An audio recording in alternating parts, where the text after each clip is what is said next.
안녕하세요, 여러분. 오늘도 진실된 이야기로 찾아뵙니다. 혹시 지금 이 목소리를 듣고 계신 여러분, 어디에 계신가요? 집에서 설거지를 하시면서 듣고 계실 수도 있고, 산책을 나가시면서 듣고 계실 수도 있겠네요. 혹은 잠들기 전 침대에 누워서 들으실 수도 있고요. 오늘 들려드릴 이야기는 정말 충격적입니다. 82세 박영자 할머니가 직접 전해주신 이야기인데요. 13년 동안 친딸처럼 여기며 살았던 며느리가 자신을 어떻게 대했는지 그 끔찍한 진실을 알게 된 순간의 이야기입니다. 하지만 오늘은 단순히 사건의 경감만 말씀드리는 게 아닙니다. 왜 49세의 지연이가 그토록 절망적인 선택을 했는지, 그리고 아들 민수는 왜 13년 동안 이 갈등을 눈치채지 못했는지, 그 복잡하고 깊은 가족의 진실을 낱낱이 파헤쳐 보겠습니다. 이야기를 시작하기 전에 만약 이런 비슷한 경험이 있으시거나 주변에서 이상한 일을 목격하신 적이 있다면 꼭 구독 버튼을 눌러주시고 좋아요도 잊지 마세요. 그리고 댓글에는 지금 어디서 이 영상을 듣고 계시는지 지역을 남겨주세요. 같은 동네 분들을 만나실 수도 있고 멀리 떨어져 있어도 마음은 함께 할 수 있으니까요. 그럼 이제 시작하겠습니다. 1막 마이너스 만남의 시작, 그리고 숨겨진 과거. 제 이름은 박영자입니다. 올해 82세고요. 서울 강동구에서 아들 며느리와 함께 살고 있어요. 영자 할머니의 목소리는 또렷했지만 어딘가 지친 기색이 묻어났습니다. 13년 전 아들 민수가 지연이를 데려왔을 때 정말 반가웠어요. 민수가 42살이 되도록 혼자 있으니까 얼마나 걱정했겠어요. 사실 민수의 독신 생활은 영자에게 큰 고민거리였습니다. 주변 친구들은 모두 손자, 손녀 자랑을 하는데 영자만 홀로 남겨진 기분이었거든요. 민수야, 언제까지 혼자 살 거니? 어머니가 죽기 전에 며느리 얼굴 한번 보고 싶다. 어머니, 요즘 시대에 결혼이 그렇게 쉬워요? 2년이 되면 하겠어요. 2년은 만들어가는 거야. 너 혼자만 생각하지 말고 우리 가족을 위해서도 생각해봐. 이런 대화가 몇 년간 반복되었죠. 그러던 2011년 봄, 마침내 민수가 여자친구를 데려온다고 했을 때 영자의 기쁨은 이루 말할 수 없었습니다. 어머니, 지연이라는 분이에요. 한번 만나보세요. 정말? 언제? 이번 주말에 집에 데려올게요. 그날 밤 영자는 잠을 이루지 못했습니다. 어떤 여자일까? 예쁠까? 착할까? 온갖 상상을 하며 밤을 새웠죠. 2011년 4월 23일 49세의 최지연이 박씨 집 문을 처음 넘었을 때를 영자는 생생히 기억하고 있었습니다. 어머니, 안녕하세요. 민수 씨한테 많이 들었어요. 첫인상이 정말 좋았습니다. 키 160cm의 단정한 체구에 깔끔하게 정리된 머리, 그리고 무엇보다 따뜻한 미소가 인상적이었어요. 반갑다, 지연아. 민수가 너 이야기 많이 했는데 직접 보니까 더 예쁘구나. 어머니, 정말 감사해요. 앞으로 잘 부탁드려요. 뭘 부탁이야? 우리 가족이 될 건데. 그런데 지연아, 나이가 어떻게 되니? 49살이에요. 민수 씨보다 7살 어려요. 그래, 적당하네. 민수도 나이가 있으니까 말이야. 그런데 전에 결혼한 적은 있니? 지연의 표정이 순간 어두워졌습니다. 네, 한 번 있었어요. 하지만 오래전 일이고. 아, 그래. 자녀는? 아니요. 없어요. 그럼 다행이네. 복잡하지 않아서 좋아. 하지만 영자가 몰랐던 것은 지연의 복잡한 과거였습니다. 지연의 숨겨진 과거. 지연은 25세에 첫 결혼을 했었습니다. 남편은 공무원이었고 처음 몇 년은 행복했죠. 하지만 시어머니와의 갈등이 시작되면서 지연의 결혼 생활은 지옥이 되었습니다. 지연아, 국간이 왜 이렇게 싱거워? 우리 집 입맛에 맞게 해야지. 네, 어머니. 다음엔 더 신경 쓸게요. 그리고 청소도 제대로 하자. 구석구석 먼지가 다 보이네. 죄송해요. 아이 낳을 생각은 언제 할 거니? 결혼한 지 벌써 3년이 다 되어 가는데 지연의 첫 번째 시어머니는 모든 것을 간섭하고 통제하려 했습니다. 요리 방법부터 시작해서 지연이 입는 옷, 만나는 친구들까지. 지연아, 그 친구들과 너무 자주 만나지 마. 결혼한 여자가 밖으로만 돌아다니면 보기 좋지 않아.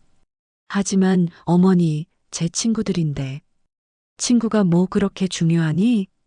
이제 가족이 우선이어야지. 8년간의 결혼 생활 동안 지연은 점점 자신을 잃어갔습니다. 남편은 항상 어머니 편만 들었고 지연의 고충은 누구도 들어주지 않았죠. 여보, 어머니가 너무 심해요. 저도 한계가 있어요. 지연아, 어머니가 그러시는 건 다 우리를 위해서야. 조금만 참아. 언제까지 참아야 해요? 저도 사람인데 왜 항상 제가 참아야 하죠? 결혼하면 원래 그런 거야. 다른 집 며느리들도 다 그렇게 살아. 결국 지연은 33세에 이혼을 선택했습니다. 더 이상 그 집에서는 살 수 없다고 판단했죠. 시어머니 때문에 제 인생이 망가지는 걸 더 이상 견딜 수 없었어요. 이혼 후 지연은 16년간 혼자 살았습니다. 직장 생활에 전념하며 자신의 삶을 되찾으려 노력했죠. 하지만 마흔을 넘기면서 외로움이 커졌고 다시 한번 사랑을 시도해보고 싶었습니다. 그때 만난 것이 민수였죠. 민수 씨는 달랐어요. 저를 존중해주는 것 같았어요. 하지만 지연이 간과한 것이 있었습니다. 민수 역시 마마보이 기질이 있다는 것을요. 민수의 성격과 어머니와의 관계. 민수는 어려서부터 아버지 없이 홀어머니 밑에서 자랐습니다. 영자는 혼자서 민수를 키우느라 정말 많은 고생을 했죠. 민수야, 어머니는 너밖에 없다. 평생 어머니를 지켜줘야 해. 네, 어머니. 제가 꼭 효도할게요. 이런 환경에서 자란 민수는 어머니에 대한 의존성이 강했습니다. 결정을 내릴 때도 항상 어머니 의견을 물었고 어머니가 싫어하는 것은 하지 않으려 했죠. 어머니, 오늘 회사 회식이 있어요. 또 요즘 너무 자주 나가는 것 같은데. 그럼 안 가겠어요. 아니야, 가. 하지만 너무 늦지는 마. 42세가 되도록 결혼을 하지 않은 것도 사실은 어머니 때문이었습니다. 여자친구가 생겨도 영자가 마음에 들어하지 않으면 자연스럽게 관계가 끝나곤 했거든요. 민수야, 그 여자는 너한테 맞지 않는 것 같아. 왜요, 어머니? 너무 활발해. 결혼하면 집에 있지 않을 것 같아. 하지만 저는 좋은데 어머니가 보기엔 아니야. 너는 좀 더 차분한 여자가 맞을 거야. 이런 식으로 여러 번의 연애가 끝났습니다. 지연이 처음 집에 왔을 때도 민수는 어머니의 반응을 무엇보다 궁금해했습니다. 어머니, 지연이 어때요? 나쁘지 않아. 나이도 적당하고 차분해 보이고. 정말요? 응. 그런데 전에 결혼한 적이 있다는 게 좀 걸리긴 하지만 뭐 요즘엔 그런 사람들도 많으니까. 민수는 어머니가 지연을 인정해 주는 것 같아서 안도했습니다. 결혼 후 첫 몇 년은 정말 좋았어요. 어머니, 아침 드세요. 고마워, 지연아. 너는 정말 손이 빨라. 제가 원래 요리하는 걸 좋아해요. 어머니 입맛에 맞으세요? 맞고 말고. 우리 민수가 정말 복 받았어. 지연은 정말 성실했어요. 매일 아침 5시 30분에 일어나서 새 식구 아침을 차려주고 영자의 약도 챙겨주고 병원 갈 때는 함께 따라가주고 어머니, 오늘 병원 가는 날이에요. 아, 맞다. 깜빡했네. 미안하다, 지연아. 괜찮아요. 제가 다 챙길게요. 가방이랑 약 챙겨드릴게요. 고마워. 내가 없으면 어떻게 하나 싶어. 하지만 지연의 내면은 복잡했습니다. 결혼 3개월 후부터 써오기 시작한 지연의 일기장에는 이런 내용들이 있었어요. 지연의 일기 마이너스 2011년 7월 15일. 오늘도 시어머니를 모시고 병원에 다녀왔다. 3시간을 기다렸다. 시어머니는 의사 선생님께 이것저것 물어보시느라 진료 시간이 길어졌고 나는 옆에서 가방을 들고 서 있었다. 민수는 회사 일이 바쁘다고 한 번도 함께 온 적이 없다. 당연히 며느리가 해야 할 일이라고 생각하는 것 같다. 첫 번째 결혼에서도 이랬다. 처음엔 다 좋았다. 시어머니도 착한 며느리라고 칭찬해 주셨고, 하지만 시간이 지나면서 이번엔 다를 거라고 생각했는데 벌써 비슷한 패턴이 시작되는 것 같다. 지연의 일기 마이너스 2011년 9월 3일. 시어머니가 내가 하는 모든 일에 의견을 주신다. 청소하는 방법, 요리하는 방법, 심지어 내가 입는 옷까지. 지연아, 그 옷보다는 이런 게 더 어울릴 것 같은데. 지연아, 청소할 때 저기 모서리도 잊지 마라. 지연아, 국물이 좀 짠 것 같은데. 다음번엔 소금을 덜 넣어라. 모든 것을 가르치려고 하신다. 마치 내가 아무것도 모르는 어린애인 것처럼. 민수에게 말해봤지만 어머니가 경험이 많으시니까 배우는 셈 치자고 한다. 배우는 셈 치자고. 나는 이미 49살이고 인생의 절반 이상을 살아왔는데 2년차가 되면서부터 지연의 스트레스가 본격적으로 시작되었습니다. 어머니, 요즘 TV 소리가 너무 크신 것 같아요. 이웃에서 뭐라고 할까 봐요. 그래, 내가 잘 안 들려서 그런가 보네. 소리 줄일게. 그리고 어머니, 친구분들 오시는 거 조금만 자제해 주시면 안 될까요? 집이 좀 시끄러워서 민수가 피곤해해요. 친구들이 시끄럽나? 나는 그렇게 생각 안 했는데. 아니에요, 어머니. 그냥 너무 자주 오시니까요. 처음에는 며느리가 자신을 걱정해서 하는 말이라고 생각했어요. 하지만 점점 간섭이 심해졌습니다. 민수의 무관심과 회피. 민수는 직장 생활이 바빴습니다. 아침 7시에 나가서 저녁 9시에 들어오는 생활이 반복되었죠. 주말에도 골프나 회사 사람들과의 만남으로 집에 있는 시간이 거의 없었어요. 여보, 요즘 너무 바쁜 것 같은데 가끔은 집에서 어머니랑 함께 시간을 보내면 어때요? 지연아, 내가 이래야 우리가 먹고 사는 거야. 어머니는 내가 잘 모시고 있잖아. 하지만 어머니도 아들과 함께 있고 싶으실 텐데 어머니는 이해하셔. 그리고 나보다 내가 더 잘하잖아. 민수의 이런 태도가 지연에게는 큰 부담이 되었습니다. 모든 것을 자신이 책임져야 한다는 무게감이 점점 커졌죠. 지연의 일기 마이너스 2012년 4월 10일. 민수는 집에 있어도 항상 피곤하다고 한다.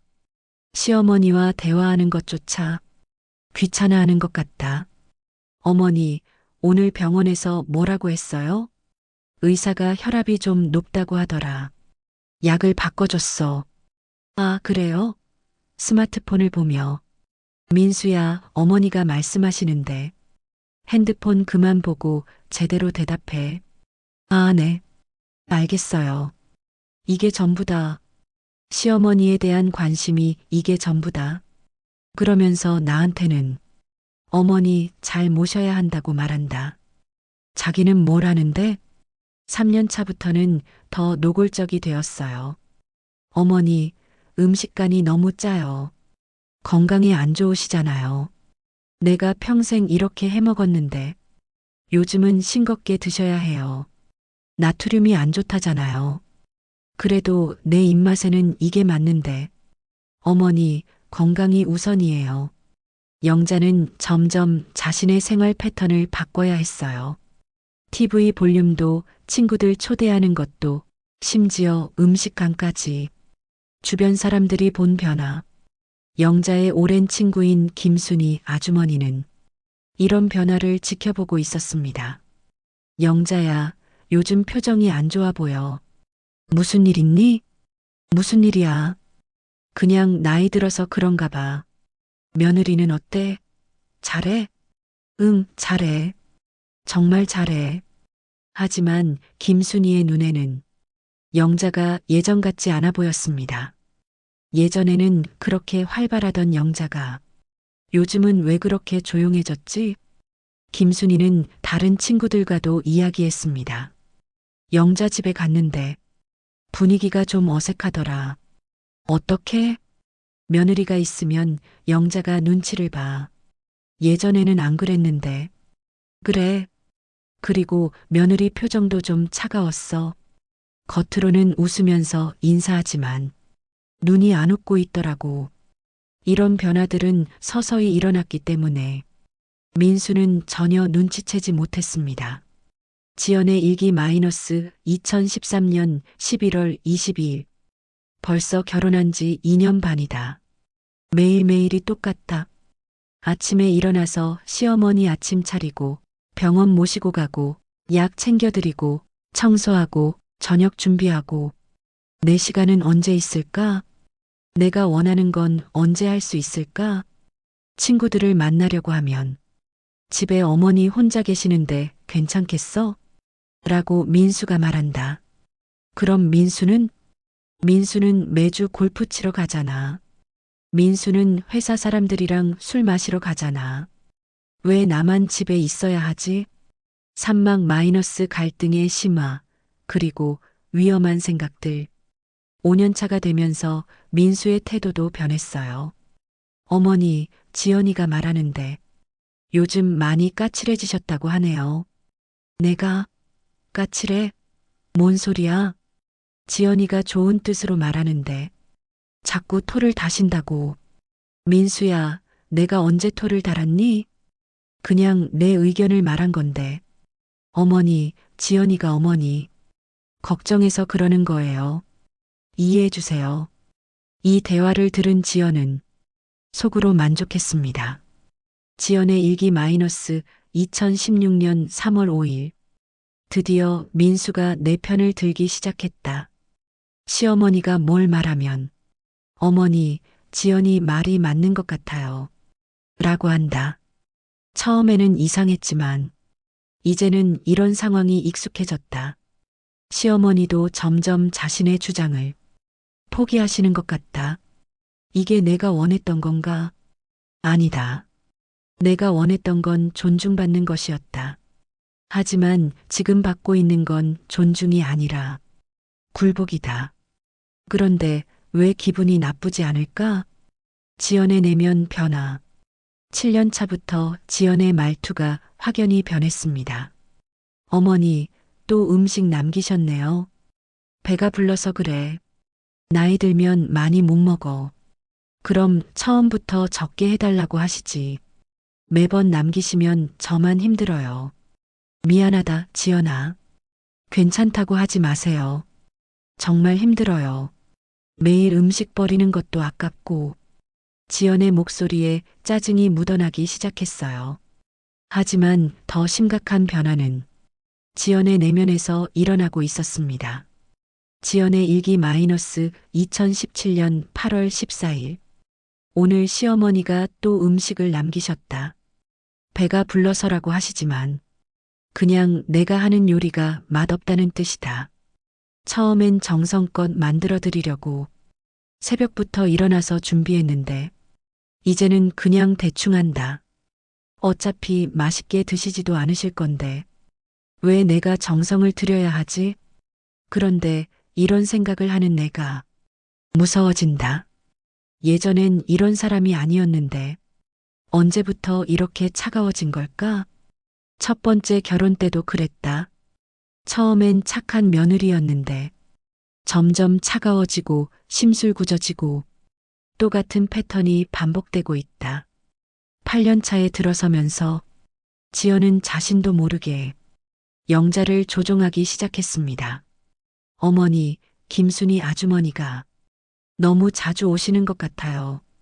친구인데 뭐 어때? 하지만 와서 하시는 이야기가 다 남의 집 험담이잖아요. 그런 분들과 어울리시는 게 어머니한테도 안 좋을 것 같아서요. 그런가? 네. 그리고 민수도 그런 말을 했어요. 어머니가 그런 분들과 어울리시면 본인도 피곤하다고. 민수가 그런 말을 했어? 네. 직접 말씀드리긴 뭐 하시니까. 저한테 말한 거예요. 영자는 점점 친구들과의 만남도 줄이게 되었습니다. 민수에게 확인해 보고 싶었지만 워낙 바쁜 아들에게 이런 사소한 일로 물어보기도 그렇고 민수의 무책임한 중재, 9년 차에는 아예 대놓고 불평을 했어요.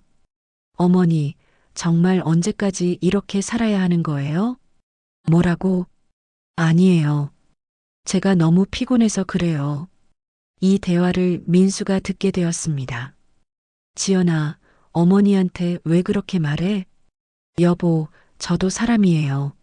매일 어머니 챙기고, 집안일하고, 직장도 다니고, 정말 힘들어요. 그래도 어머니가 나이가 드시니까 이해해야지. 언제까지요? 정말 언제까지 이렇게 살아야 하는 거예요? 지연아, 그런 말하는 거 아니야.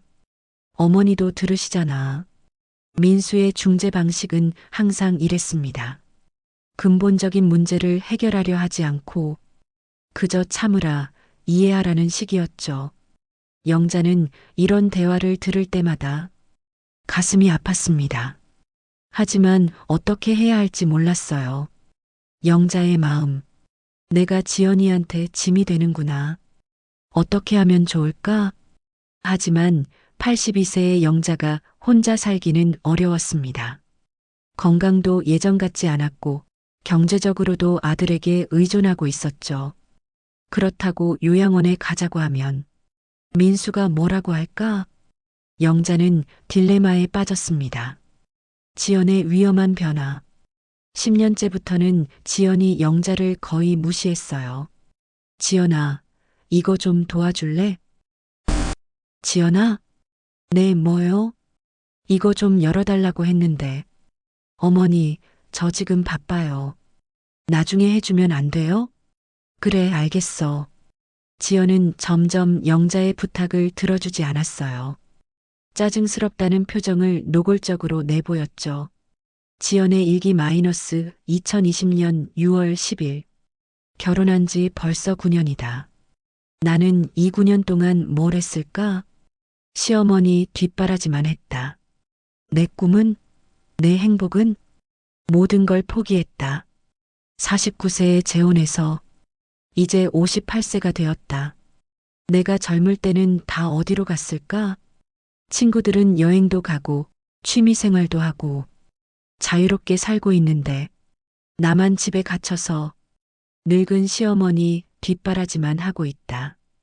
이게 내가 원했던 삶인가? 11년째에는 민수와 지연이 영자 몰래 이야기하는 걸 들었어요. 여보, 어머니가 너무 의존적이에요. 그래도 어머니인데 저도 한계가 있어요. 매일 어머니 챙기고 집안일하고 직장도 다니고 정말 힘들어요. 조금만 참아. 어머니도 나이가 드시니까. 언제까지요? 정말 언제까지 이렇게 살아야 하는 거예요? 지연아, 그런 말 하지 마. 어머니가 들으시면 어떡해. 그럼 여보는 뭘 해요? 매일 회사 일만 핑계로 대고 내가 돈 벌어야 우리가 살잖아. 돈만 벌면 돼요? 어머니는 제 어머니가 아니라 여보 어머니잖아요. 이 대화를 듣고 영자는 가슴이 찢어질 것 같았어요. 지연의 극단적 생각. 지연의 일기 마이너스 2021년 12월 31일. 2021년의 마지막 날이다. 올 한 해도 똑같았다. 시어머니 뒷바라지만 하다가 끝났다. 내년에는 뭐가 달라질까? 아무것도 달라지지 않을 것이다. 시어머니는 건강하시다. 90세까지도 살 수 있을 것 같다. 그럼 나는 언제까지 이렇게 살아야 하지? 때로는 무서운 생각이 든다. 시어머니가 없어지면 내 인생이 달라질 텐데. 아니다. 이런 생각하면 안 돼. 하지만 자꾸 그런 생각이 든다. 시어머니가 편안하게 가시면 나도 자유로워지고 민수도 더 이상 어머니와 아내 사이에서 고민하지 않아도 되고 모든 게 해결되는데 12년째에는 지연이 대놓고 싫은 소리를 했어요. 어머니, 요양원 한번 알아보시는 게 어때요? 요양원? 왜 갑자기 그런 소리를 해? 어머니도 또래 친구들과 지내시는 게 좋을 것 같아서요. 난 집이 좋아. 왜 요양원에 가야 해? 집에 계시면 외로우시잖아요. 외롭지 않아. 너희가 있는데. 하지만 저희는 일하러 나가야 하잖아요. 그래도 집이 좋아. 생각해 보세요. 지연은 계속 요양원 이야기를 꺼냈어요. 한 달에 두세 번씩 민수에게도 말했습니다. 여보, 어머니를 요양원에 모시는 게 어때요? 갑자기 왜 그런 이야기를 해? 어머니도 외로우실 것 같고 저도 정말 힘들어요. 어머니가 원하시면 모르지만 억지로 보낼 수는 없잖아. 하지만 이대로는 안 될 것 같아요. 좀 더 생각해 보자. 민수는 항상 이런 식으로 결정을 미뤘습니다. 위험한 계획의 시작. 13년째가 된 2024년 지연의 태도는 완전히 바뀌었어요. 어머니, 약 드세요. 약을 가져다 주면서도 표정이 차갑더라고요. 지연아, 너 요즘 표정이 안 좋구나. 별일 없어요. 무슨 일 있으면 말해. 내가 도와줄 수 있는 게 있으면. 어머니가 뭘 도와줄 수 있어요? 그 말을 할 때 지연의 눈빛이 너무 차가웠어요. 마치 원수를 보는 것 같았죠. 지연의 일기 마이너스 2024년 3월 15일. 13년이다. 13년을 참았다. 더 이상은 못 참겠다. 시어머니는 아직도 건강하시다. 앞으로 10년은 더 살 것 같다. 그럼 내가 68세가 될 때까지 이런 생활을 해야 한다는 거야? 절대 안 된다. 뭔가 방법이 있을 거야. 자연스러운 방법이. 인터넷에서 찾아보니 노인들이 잠들면서 편안하게 가는 경우가 많다고 한다. 나이가 82세인데 자연스럽게 가신다고 해도 누가 의심할까? 이때부터 지연은 구체적인 계획을 세우기 시작했습니다. 사막 마이너스 첫 번째 시도와 발각. 그날은 2024년 8월 15일 광복절이었어요. 영자의 목소리가 떨렸습니다. 민수는 회사 야유회가 있어서 나갔고 지연이와 저만 집에 있었어요. 오후 2시쯤이었나? 점심 먹고 나서 평소처럼 낮잠을 자려고 방에 들어갔죠. 그날 아침부터 지연의 기분이 안 좋아 보였어요. 지연아, 아침 맛있게 잘 먹었어. 지연아? 네. 고맙다고 했는데. 네, 들었어요. 지연은 대답도 성의 없이 했어요. 표정도 좋지 않았고. 하지만 영자는 몰랐습니다. 지연이 그날을 위해 얼마나 오랫동안 계획을 세웠는지를. 지연의 계획. 지연의 일기 마이너스 2024년 8월 14일. 내일이다. 민수는 회사 야유회로 나갈 예정이고 시어머니와 나만 집에 있게 된다. 완벽한 기회다. 계획은 간단하다. 시어머니가 낮잠을 주무실 때 이불로 얼굴을 덮는 것. 나이가 82세이니까 자연스러운 죽음처럼 보일 거야. 낮잠 주무시다가 편안하게 가셨어요. 라고 하면 누가 의심하겠어? 무서운 생각이지만 더 이상 다른 방법이 없다. 13년. 13년을 참았다. 이제 끝낼 때가 됐다. 점심을 먹을 때도 마찬가지였어요. 지연아, 같이 먹자. 저는 배 안 고파요. 혼자 먹기 그런데. 어머니 혼자 드세요. 그래도 가족끼리. 어머니, 저 정말 배 안 고프다니까요. 지연의 목소리에 짜증이 확실히 묻어났어요. 영자는 혼자 점심을 먹었어요. 입맛도 없고 쓸쓸했죠. 그래서 일찍 낮잠을 자려고 방에 들어간 거예요. 그날은 유난히 더웠습니다. 에어컨을 틀어놨지만 나이가 들어서인지 쉽게 잠이 오지 않았어요. 한 30분 정도 지났을까요? 겨우 잠이 들었는데 갑자기 숨이 막히는 거예요. 영자의 목소리가 더욱 떨렸습니다. 처음에는 꿈인 줄 알았어요. 하지만 정말로 숨을 쉴 수가 없었어요. 뭔가 무거운 게 제 얼굴을 덮고 있는 것 같았고 그 순간의 공포를 영자는 절대 잊을 수 없었습니다. 손을 올려보니까 이불이었어요. 두꺼운 이불이 제 얼굴을 완전히 덮고 있었고 뭔가가 그 이불을 누르고 있었어요. 지연의 실행과 갈등. 사실 지연은 처음에 망설였습니다. 영자가 잠든 모습을 보니 갑자기 13년 전이 떠올랐어요. 처음 만났을 때 따뜻하게 맞아주던 시어머니의 모습이 정말 이렇게 해야 하나? 하지만 곧 13년간의 고통이 다시 떠올랐습니다. 아니야. 더 이상은 못 참겠어. 지연은 결국 이불을 가져다가 영자의 얼굴을 덮었습니다. 영자는 필사적으로 몸부림쳤습니다. 하지만 82세의 노인이 할 수 있는 건 많지 않았죠. 으, 소리도 제대로 낼 수 없었어요.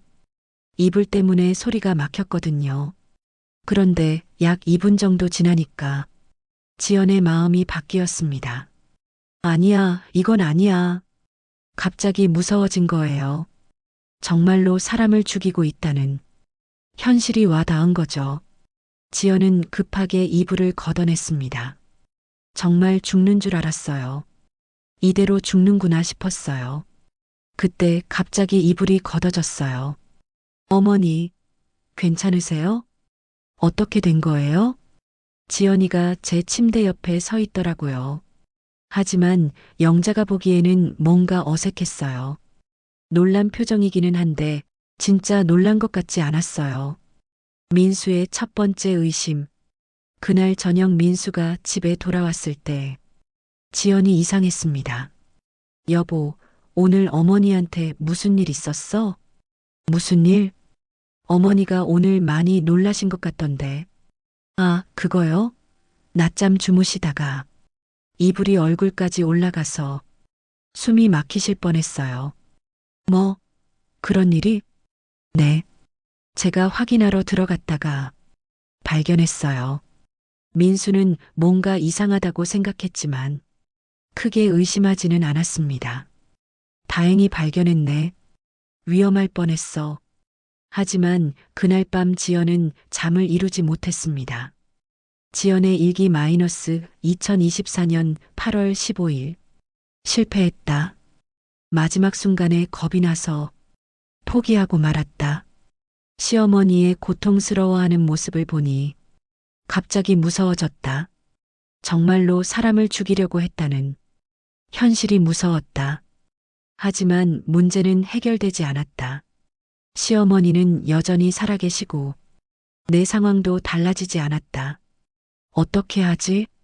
오막 마이너스 두 번째 계획과 민수의 각성. 그 일이 있고 나서 며칠간 지연은 혼란스러웠습니다. 한편으로는 자신이 그런 끔찍한 생각을 했다는 것에 죄책감을 느꼈지만 다른 한편으로는 근본적인 문제가 해결되지 않았다는 현실에 좌절감을 느꼈죠.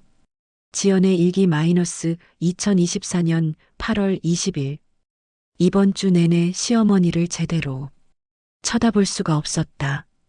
그분이 나를 보고 웃으실 때마다 5일 전에 내가 뭘 하려고 했는지 생각이 나서 가슴이 두근거린다. 하지만 동시에 화도 난다. 왜 내가 이런 상황까지 와야 했을까? 왜 아무도 내 고통을 이해해주지 않을까? 민수는 여전히 바쁘다고만 한다. 시어머니는 여전히 모든 걸 내게 맡기신다. 아무것도 달라지지 않았다. 지연의 새로운 계획. 8월 말부터 지연은 더욱 치밀한 계획을 세우기 시작했습니다. 이번에는 확실하게 해야 해. 하지만 더 자연스러운 방법으로. 지연이 생각해낸 것은 수면제였습니다. 노인이 수면제를 과다 복용해서 영원히 잠든다면 누가 의심할까? 지연은 인터넷으로 여러 정보를 찾아봤습니다. 어떤 수면제가 가장 효과적일까? 82세 노인에게는 얼마나 주면 될까? 흔적이 남지 않는 방법은? 민수의 늦은 관심. 한편 첫 번째 사건 이후 민수는 조금씩 의심을 갖기 시작했습니다. 어머니가 그날 정말 많이 놀라셨어. 단순한 사고였을까? 민수는 회사 동료들과 이야기하다가 중요한 말을 들었습니다. 민수야, 집에 CCTV 있지? 네, 있어요. 한번 확인해봐. 요즘 가정에서 사고가 많이 일어난다고 하던데. 사고요? 응. 특히 노인분들이 혼자 계실 때 넘어지거나 다치는 경우가 많대. CCTV 보면 알 수 있잖아. 이 말을 듣고 민수는 8월 15일에 CCTV 영상을 확인해 보기로 했습니다. 그래서 거실에 있는 CCTV를 확인해 본 거예요. CCTV는 거실 전체와 복도 일부가 보이는 위치에 설치되어 있었어요. 민수가 화면을 확인하기 시작했는데 8월 15일 오후 2시 30분경의 영상이었어요. 화면에는 영자가 점심을 먹고 방으로 들어가는 모습이 보였어요. 어머니가 방에 들어가시고 10분 정도 지나니까 지연이가 어머니 방으로 들어가는 게 보였어요. 그까지는 자연스러웠어요.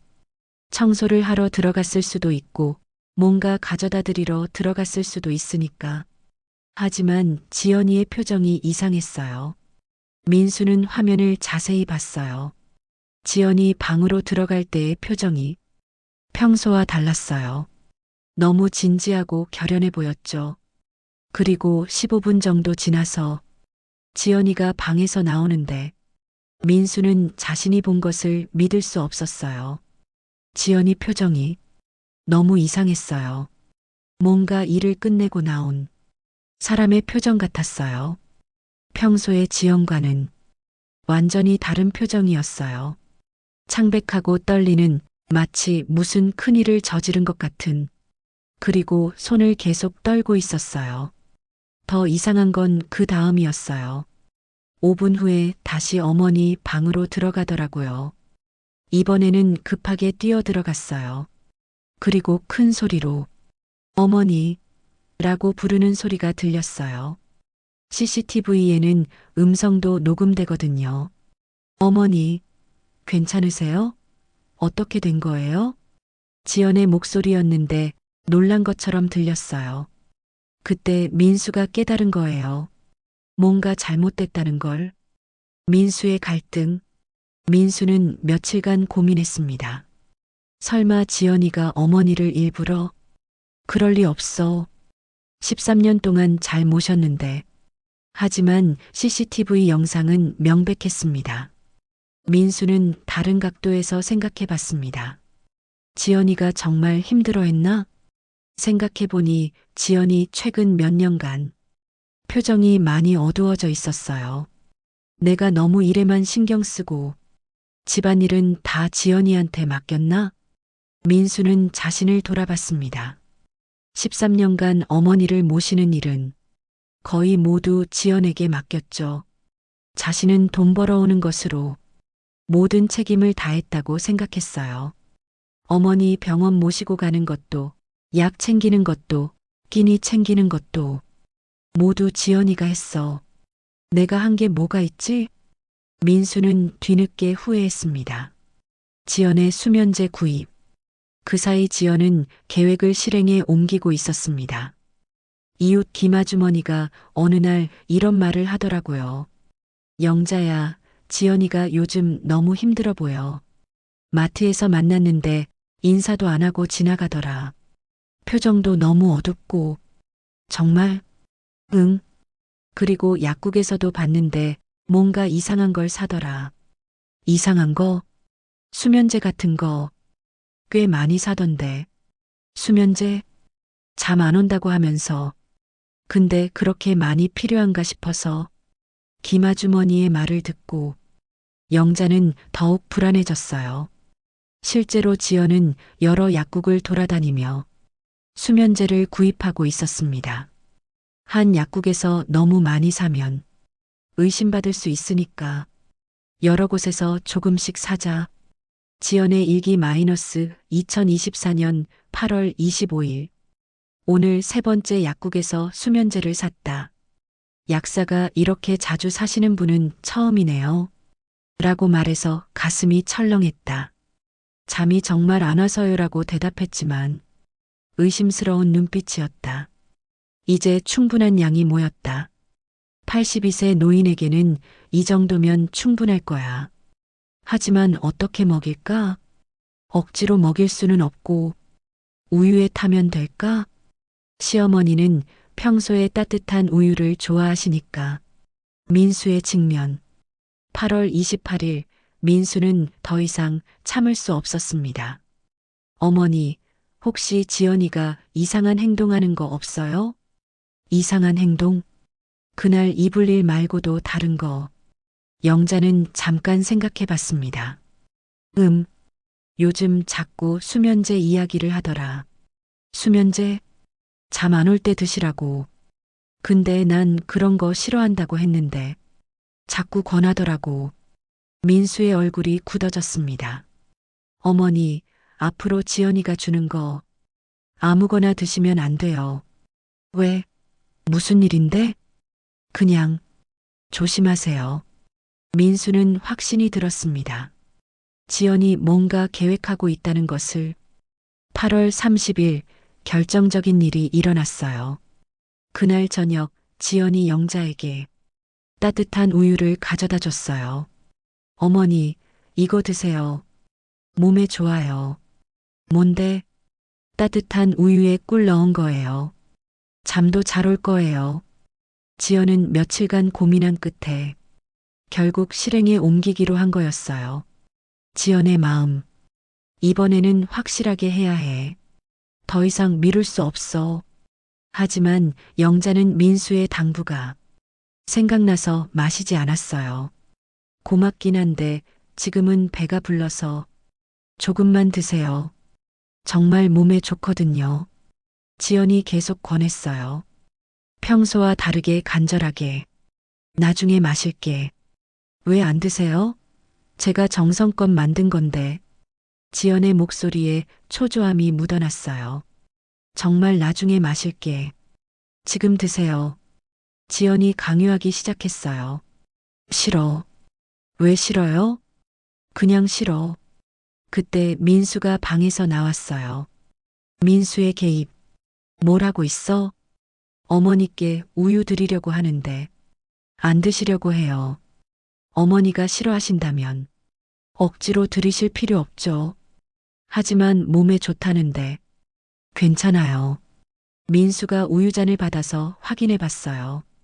이상한 냄새가 나는데 무슨 냄새요? 약 냄새 같은데. 지연의 얼굴이 창백해졌어요. 약 냄새? 그럴 리 없는데요. 이거 뭐 넣었어? 꿀만 넣었어요. 하지만 민수는 의심을 지울 수 없었어요. 여보, 이거 어디서 만들었어? 부엌에서요. 민수가 부엌으로 가서 확인해 봤어요. 싱크대 위에 작은 약병이 놓여 있더라고요. 이게 뭐야? 그거요? 제 수면제예요. 왜 여기에 놓여 있어? 방에서 가져왔어요. 하지만 약병 뚜껑이 열려 있었고 주변에 흰 가루가 조금 떨어져 있었어요. 여보, 혹시 이걸 우유에? 아니에요. 왜 그런 생각을 해요? 그럼 이 가루는 뭐야? 모르겠어요. 지연이 계속 부인했지만 상황은 명백했어요. 진실의 순간, 민수는 그 자리에서 지연을 추궁했습니다. 지연아, 솔직하게 말해. 뭘 하려고 했던 거야? 아무것도 안 했어요. 그럼 8월 15일은 뭐였어? CCTV 다 봤어. 지연의 얼굴이 하얗게 변했습니다. CCTV를? 응. 내가 어머니 방에 들어가서 뭔가 하는 거 다 봤어. 그건, 그리고 오늘 우유에도 수면제를 탄 거 맞지? 지연은 더 이상 부인할 수 없었습니다. 여보, 제 얘기 좀 들어봐요. 뭐? 저 정말 힘들었어요. 13년 동안 지연이 울음을 터뜨렸습니다. 13년 동안 시어머니만 모시고 살았어요. 제 인생은 없었어요. 그래서 어머니를 죽이려고 한 거야? 죽이려고 한 게 아니라 그냥 편안하게 잠들게 하려고. 그게 죽이는 거잖아. 여보, 제가 얼마나 절망적이었는지 알아요? 지연의 고백이 이어졌습니다. 매일 똑같은 하루의 반복. 시어머니 아침 차리고 병원 모시고 청소하고 빨래하고. 그래도 그럴 수는 없는 거잖아. 그럼 여보는 뭘 했어요? 13년 동안 집안일은 모두 제가 했잖아요. 민수는 할 말이 없었습니다. 영자의 반응. 이 모든 대화를 듣고 있던 영자는 충격에 빠져 있었습니다. 지연아, 내가 정말 어머니 죄송해요. 하지만 13년 동안 나를 돌봐준 게 그렇게 힘들었니? 힘들었어요. 정말 힘들었어요. 그럼 솔직하게 말하지. 왜 그런 끔찍한 생각을 했니?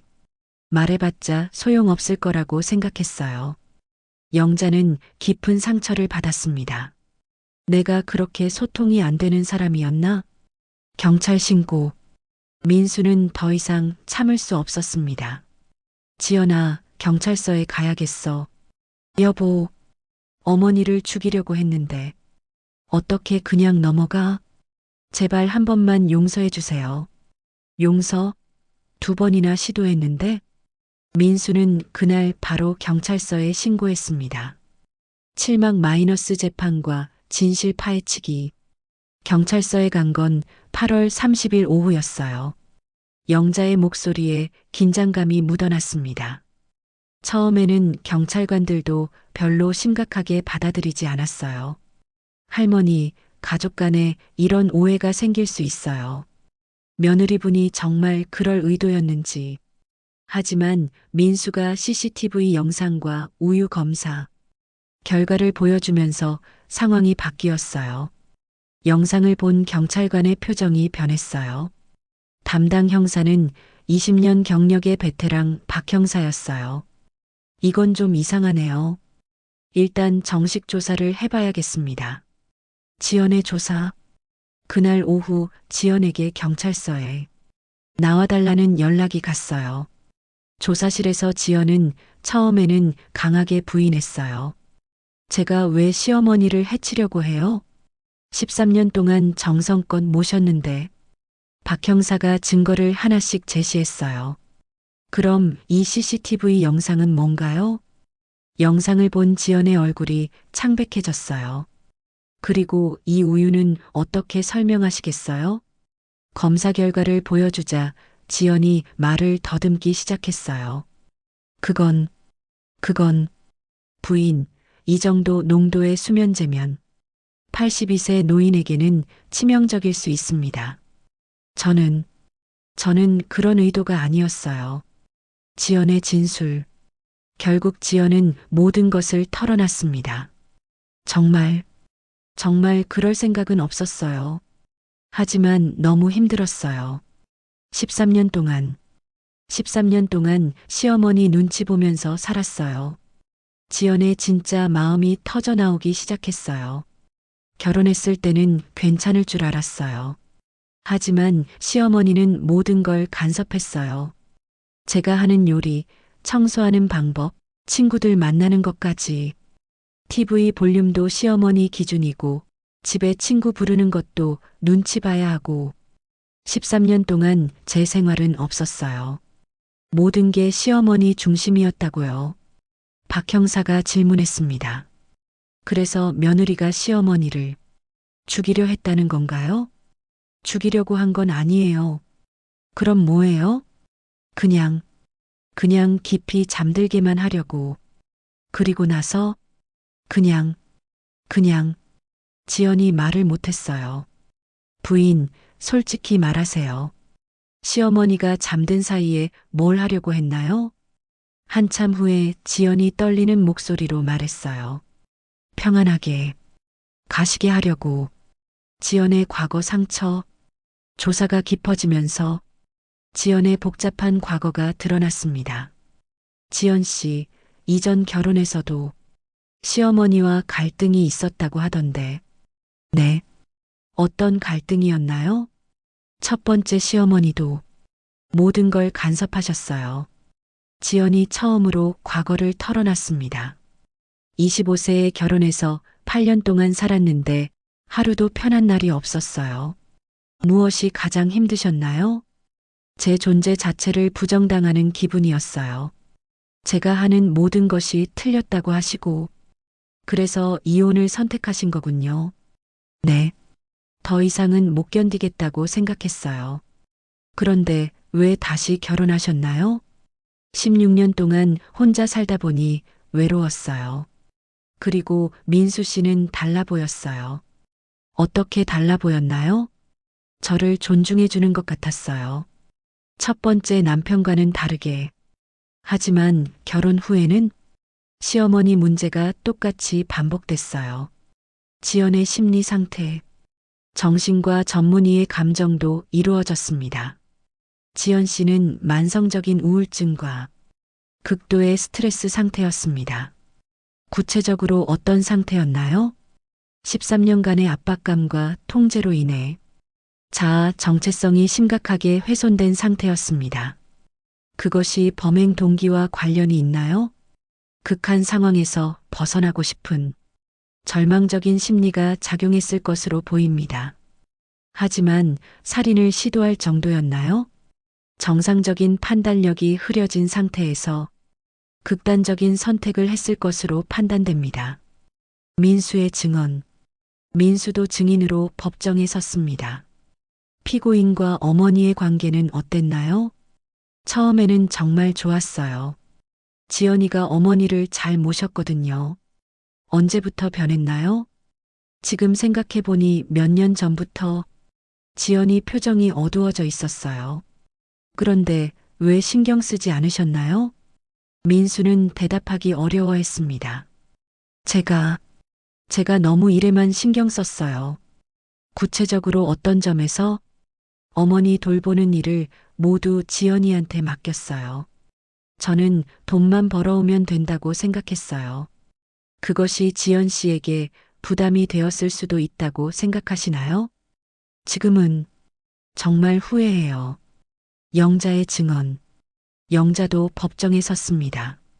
피고인이 어떤 일을 했는지 말씀해 주세요. 저를 죽이려고 했습니다. 법정에서 영자의 목소리는 떨렸지만 또렷했어요. 구체적으로 어떤 방법으로? 처음에는 이불로 질식시키려고 했고 그게 실패하니까 수면제를 우유에 타서 먹이려고 했어요. 그때 기분이 어떠셨나요? 정말 배신감이 컸어요. 13년 동안 딸처럼 여겼는데. 하지만 영자는 지연에 대한 복잡한 마음도 털어놨습니다. 하지만 지연이도 힘들었을 거예요. 어떤 점에서요? 49세에 재혼해서 갑자기 82세 시어머니를 돌봐야 하는 상황이 되었으니까. 그렇다고 해서 용서할 수 있나요? 용서는 할 수 없어요. 하지만 이해는 돼요. 8막 마이너스 판결과 그 이후 재판부의 판단. 재판장은 신중한 어조로 말했습니다. 이 사건은 단순한 살인미수 사건이 아닙니다. 13년간 지속된 가족 내 갈등과 소통의 부재가 빚어낸 복합적인 사건으로 보입니다. 피고인의 행위는 분명 잘못되었지만 그 배경에는 깊은 심리적 고통이 있었습니다. 또한 가족 구성원 모두에게 책임의 일부가 있다고 봅니다. 재판부는 지연에게 징역 3년 6개월을 선고했습니다. 살인 의도까지는 인정하기 어렵지만 살인 미수와 상해 미수에 해당하는 명백한 범죄 행위입니다. 하지만 피고인의 심리적 상태와 가정 내 상황을 고려하여 형량을 조정했습니다. 지연의 마지막 말. 재판이 끝난 후 지연이 영자에게 마지막으로 한 말이 있어요. 어머니, 정말 죄송해요. 저도 어떻게 그런 생각을 하게 됐는지 모르겠어요. 지연아. 네. 너도 힘들었겠지만 그래도 가족이었잖아. 왜 솔직하게 말하지 않았니? 힘들다고 말해봤자 소용없을 거라고 생각했어요. 내가 그렇게 무서운 사람이었니? 아니에요. 하지만 어머니는 변하실 것 같지 않았어요. 영자는 그 말을 듣고 많은 걸 깨달았어요. 지연이한테는 내가 변화를 거부하는 고집센 시어머니로 보였구나. 그리고 지연이는 13년 동안 참기만 했고 소통이 없었던 거죠. 민수의 각성. 사건 이후 민수는 완전히 달라졌습니다. 민수의 반성. 어머니, 제가 너무 무책임했어요. 무슨 말이야? 13년 동안 집안일을 모두 지연이한테 맡기고 저는 일만 했어요. 내가 돈 벌어야 우리가 사는 거잖아. 하지만 어머니를 모시는 일도 제 책임이었는데 이제 알았으면 됐어. 민수는 회사 일도 줄이고 어머니와 함께하는 시간을 늘렸습니다. 어머니, 오늘 병원 갈 때 제가 모셔다 드릴게요. 괜찮아. 혼자 갈 수 있어. 아니에요. 제가 가야 해요. 고맙다, 민수야. 영자의 깨달음. 영자도 많은 것을 깨달았습니다. 내가 지연이한테 너무 많은 것을 바랐나? 13년 전을 돌이켜보니 지연에게 요구한 것들이 정말 많았던 것 같았어요. 매일 아침 일찍 일어나서 새 식구 아침을 차리고 내 병원 갈 때마다 함께 따라와 주고 내 친구들이 오면 차까지 대접해 주고 49세의 여자에게는 정말 부담이었을 거야. 영자는 다른 노인분들에게 꼭 전하고 싶은 말이 있다고 했어요. 첫째, 가족이라고 해서 무조건 믿으면 안 돼요. 둘째, 작은 갈등이라도 그대로 두면 언젠가는 큰 문제가 돼요. 셋째, 혼자서 모든 걸 해결하려고 하지 마세요. 이상하다 싶으면 주변의 도움을 요청하세요. 가장 중요한 것은 며느리든 아들이든 한 사람에게만 의존하면 안 돼요. 그리고 서로의 입장에서 생각해 보려는 노력이 필요해요. 지연은 현재 교도소에서 상담 치료를 받고 있습니다. 지연이 쓴 편지에는 이런 내용이 있었어요. 저는 지금 상담을 받으면서 제 자신을 돌아보고 있어요. 왜 그런 극단적인 생각을 하게 되었는지 차근차근 분석하고 있어요. 첫 번째 결혼에서의 상처가 두 번째 결혼에서도 똑같이 반복되는 것 같아서 공포감을 느꼈던 것 같아요. 하지만 그렇다고 해서 어머니를 해치려고 한 건 절대 용서받을 수 없는 일이에요.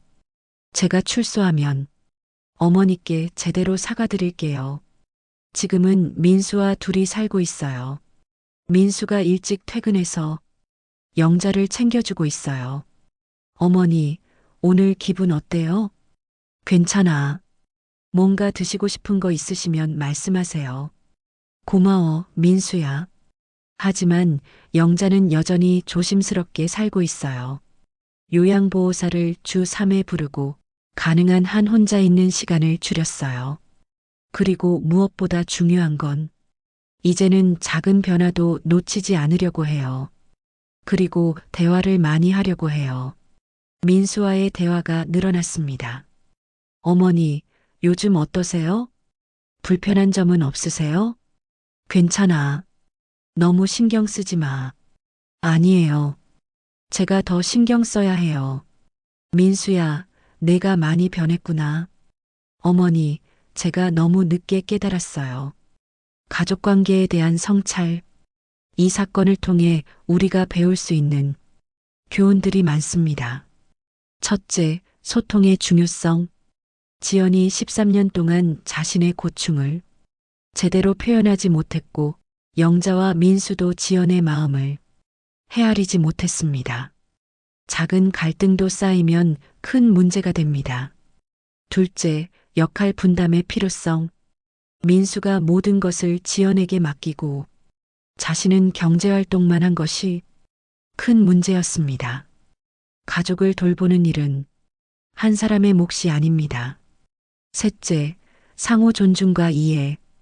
영자는 지연의 입장을 고려하지 못했고 지연은 시어머니와의 관계에서 자신만 희생한다고 생각했습니다. 서로의 입장에서 생각해 보려는 노력이 필요합니다. 넷째, 전문가의 도움. 극한 상황에 이르기 전에 가족 상담이나 전문가의 도움을 받았다면 이런 비극은 막을 수 있었을 것입니다. 시청자들에게 전하는 메시지. 박영자 할머니의 이야기 어떻게 들으셨나요? 정말 충격적이고 안타까운 일이었습니다. 13년을 함께 살아온 가족이 이렇게 될 줄 누가 알았겠어요. 하지만 이 이야기를 통해 우리가 배울 수 있는 교훈이 여러 개 있습니다. 가족 관계의 어려움. 가족이라고 해서 모든 것이 저절로 해결되는 것은 아닙니다. 가족 관계도 노력이 필요하고 상호 존중과 이해가 바탕이 되어야 해요. 소통의 중요성. 작은 불만이나 갈등도 솔직하게 이야기해야 합니다. 참기만 하면 언젠가는 큰 문제가 될 수 있어요. 역할 분담과 책임.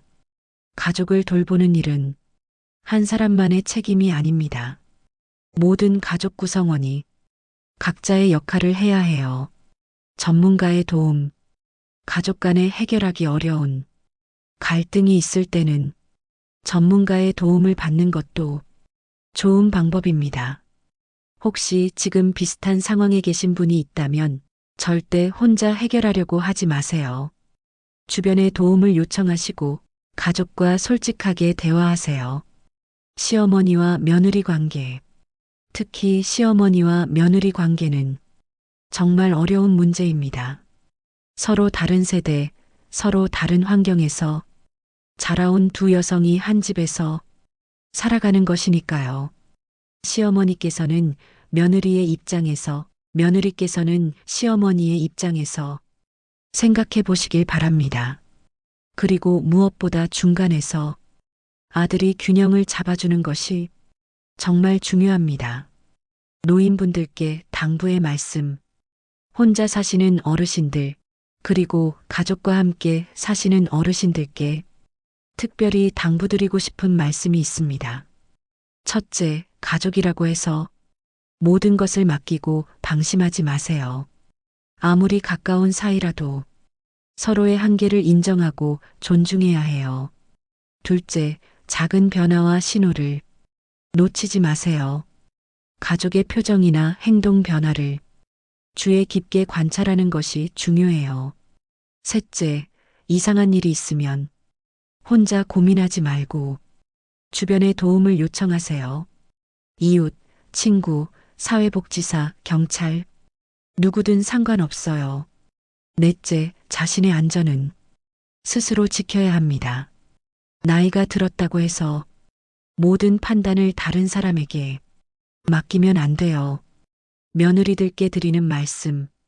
시어머니를 모시고 계신 며느리분들께도 말씀드리고 싶어요. 힘들고 답답하더라도 절대 혼자 참지 마세요. 남편과 솔직하게 이야기하시고 필요하다면 전문가의 도움도 받으세요. 그리고 무엇보다 자신의 한계를 인정하는 것이 중요해요. 모든 것을 완벽하게 할 필요는 없어요. 요양보호사나 요양원 같은 전문적인 도움을 받는 것도 하나의 방법입니다. 그것이 시어머니를 버리는 게 아니라 더 좋은 돌봄을 제공하는 것일 수도 있어요. 아들들께 드리는 말씀, 그리고 가장 중요한 건 아들들의 역할입니다. 어머니와 아내 사이에서 균형을 잡는 것은 정말 어렵지만 그것이 아들의 책임이에요. 한쪽 편만 들지 마시고 두 분의 마음을 모두 헤아려 주세요. 그리고 어머니를 돌보는 일을 모두 아내에게 맡기지 마세요. 그것은 아내의 당연한 의무가 아니에요. 사회적 지원 시스템. 이런 가족 내 갈등을 예방하기 위해서는 사회적 지원 시스템도 필요합니다. 가족 상담 서비스. 지역 복지관이나 상담센터에서는 가족 상담 서비스를 제공하고 있어요. 갈등이 심각해지기 전에 이런 서비스를 이용해 보세요. 요양 서비스. 재가 요양 서비스, 주간보호센터, 요양원 등 다양한 요양 서비스가 있어요. 가족만으로 돌보기 어려울 때는 이런 서비스를 적극 활용하세요. 응급상황 대처. 혹시 위험한 상황에 처하셨다면 즉시 110이나 119에 신고하세요. 그리고 주변 이웃이나 동주민센터에도 도움을 요청하세요. 지연이의 현재와 미래. 지연이는 현재 교도소에서 상담 치료를 받고 있습니다. 지연이의 편지 내용. 감옥에서 보낸 편지에는 이런 내용이 더 있었어요. 저는 이제 깨달았어요. 제가 얼마나 이기적이었는지를. 시어머니도 힘드셨을 텐데 제 힘듦만 생각했어요. 민수 씨도 어머니와 아내 사이에서 얼마나 힘들었을지 모든 걸 제 기준에서만 생각했어요. 상담을 받으면서 알게 된 건데 저는 첫 번째 결혼에서의 트라우마를 제대로 치료받지 않은 채로 재혼을 했던 거예요. 그래서 비슷한 상황이 되니까 극도의 공포감을 느꼈던 거죠. 만약 그때 상담을 받았다면, 만약 솔직하게 이야기했다면 이런 일은 일어나지 않았을 거예요. 지연이의 계획. 출소 후에는 상담사가 되고 싶어요. 저와 같은 상황에 있는 며느리들을 도와주고 싶어요. 가족 갈등으로 고민하는 분들에게 제 경험을 이야기해주고 싶어요. 제가 저질렀던 끔찍한 일을 다른 분들은 하지 않도록. 민수의 변화. 민수는 완전히 달라진 사람이 되었습니다. 민수의 새로운 생활. 이제 민수는 매일 어머니와 대화하는 시간을 갖고 있어요. 어머니, 오늘 하루는 어떠셨어요? 그냥 그래. 요양보호사분이 와서 같이 산책했어. 좋으시네요. 내일은 제가 어머니 모시고 나가볼까요? 괜찮아. 내가 일 때문에 바쁘잖아. 어머니가 더 중요해요. 일은 조금 줄였어요. 왜 그래? 돈 벌어야지. 돈보다 어머니와 함께하는 시간이 더 소중해요.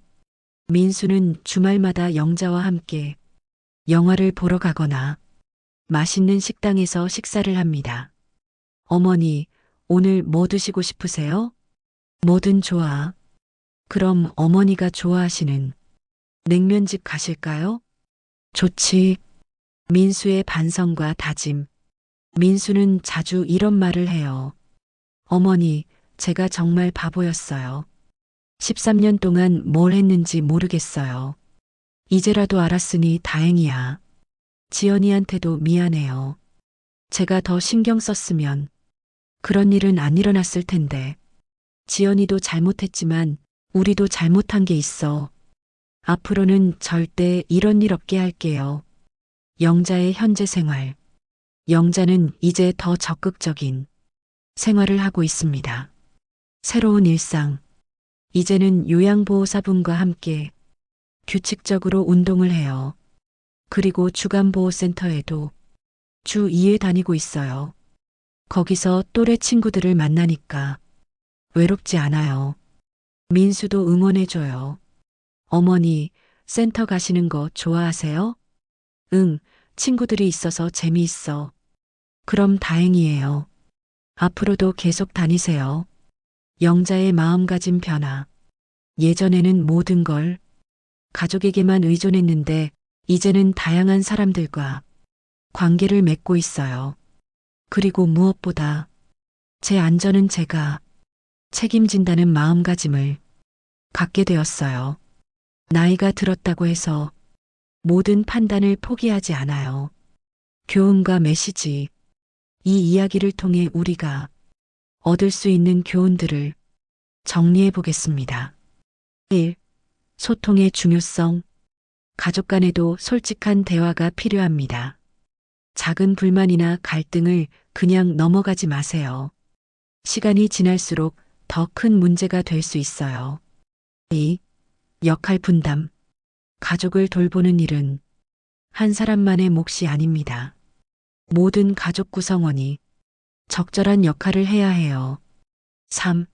상호 존중. 나이나 관계에 상관없이 서로를 존중하는 마음이 필요합니다. 상대방의 입장에서 생각해 보려고 노력하세요. 4. 전문가 도움. 혼자 해결하기 어려운 문제는 전문가의 도움을 받으세요.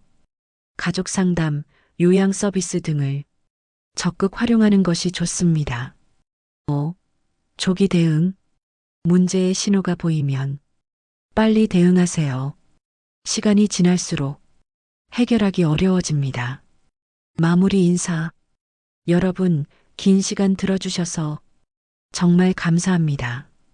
박영자 할머니의 이야기는 우리 모두에게 많은 것을 생각하게 해주는 사건이었습니다.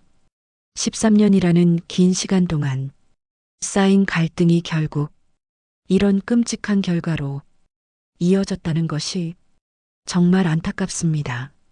하지만 이 이야기를 통해 우리는 가족의 소중함과 동시에 가족 관계의 어려움을 다시 한번 깨닫게 됩니다. 시청자분들께 당부. 혹시 지금 가족 간의 갈등으로 힘들어하고 계신다면 절대 혼자 끙끙 앓지 마세요. 주변에 도움을 요청하시고 전문가의 상담을 받아보세요. 그리고 무엇보다 가족과 솔직하게 대화하는 시간을 가지시길 바랍니다. 댓글 참여 부탁. 오늘 이야기를 들으시고 어떤 생각이 드셨는지 댓글로 남겨주세요. 저는 서울에서 듣고 있어요. 저희 집도 비슷한 갈등이 있어요. 정말 충격적인 이야기네요. 이런 식으로 자유롭게 의견을 나눠주시면 다른 분들에게도 도움이 될 거예요. 구독과 좋아요. 이런 이야기들이 더 많은 분들에게 전해질 수 있도록 구독 버튼 꼭 눌러주시고 좋아요도 잊지 마세요. 그리고 주변에 비슷한 상황에 계신 분들이 있다면 이 영상을 공유해 주세요. 다음 이야기 예고. 다음에는 또 다른 진실된 이야기로 찾아뵙겠습니다. 가족의 소중함과 인간관계의 복잡함에 대한 이야기들을 계속 전해드릴게요. 마지막 당부. 여러분 모두 건강하시고 가족과의 관계도 더욱 소중히 여기시길 바랍니다. 작은 갈등이라도 그냥 넘어가지 마시고 대화를 통해 해결하려고 노력해 주세요. 그리고 혼자 사시는 어르신들은 특히 주변과의 관계를 소중히 여기시고 이상한 일이 있으면 즉시 도움을 요청하세요. 오늘 긴 이야기 끝까지 들어주셔서 정말 감사합니다. 여러분의 가정에는 이런 일이 절대 일어나지 않기를 진심으로 바라며 모든 가족이 서로 사랑하고 존중하며 살아가시길 기원합니다. 다음에 또 만나요. 안녕히 계세요.